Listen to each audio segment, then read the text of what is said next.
As we head into springtime for an update from the city of Robbinsdale, Mayor Regan Murphy with us. Welcome, Mayor. Thanks, Dave. Let's talk development first. A lot going on in the city. Tell us what's new and what's coming up out of the ground in town. Right, so obviously Hy-Vee is up and they're still planning on a fall opening.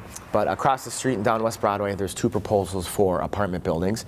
And I think probably in April and May we'll get some more information to City Council. They're working on financing and some other very important details. So I would say in the next couple months we'll have a better idea of start dates for those projects. And speaking of the Hy-Vee, next to the Hy-Vee is going to be the municipal liquor store. Tell us about that progress and when things might change over. Yeah, it's a pretty unique partnership to allow a municipal liquor store into a private store like Hy-Vee.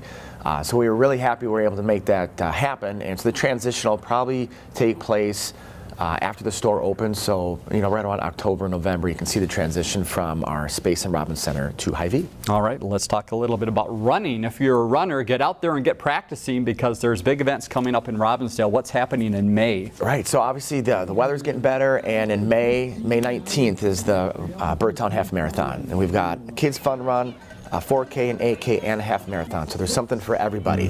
That's on a Saturday. The following Sunday is the Lopet, which is another race, 10-mile race from downtown Robbinsdale to the Sculpture Garden. So those are both information search online. I know the birdtown.com and the Lopet, if you Google, you'll find information on that race. Let's talk roads. It's that time of the year we think about construction. What's coming up this year? Well, first we got to finish project from last year. Yeah, so Noble Avenue, as soon as the road restriction limits are taken off and things dry out, they're going to finish Noble Avenue. Great. After that, the other projects that we have are over by the high school, some water mains, some underground repair, and then roads. So we won't have anything on major roads for the length of the summer. All right.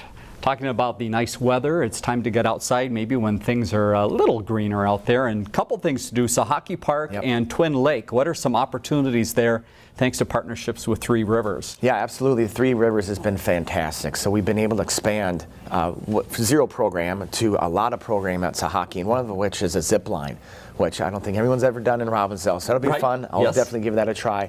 And the other thing is we're looking at installing a kiosk at the boat launch at Twin Lake, and that'll allow residents or visitors to rent like a kayak and a paddle and a life jacket to go out on the lake. Very good. Another way to get some exercise soon will be on a LineBike. What are LineBikes? So you've probably heard of Nice Ride bikes, which are in Minneapolis. LineBike is something that we're looking at trialing. It's at no cost to the city. Okay. It's basically bikes that they would install in Robbinsdale, and using an app, you could unlock the bike to then rent it and use it and just kind of leave it wherever. It's a dockless system, so you don't have to return it to a particular area. So it's something we're going to be willing to try out and see if residents and visitors like to use it. All right, hop on and give them a ride. One last note, registration time for baseball, all of the rec programs coming up. Look to the city's website. Mayor, thanks for your time. Thanks, Dave. Learn more about The Connection at ccxmedia.org and follow us on social media.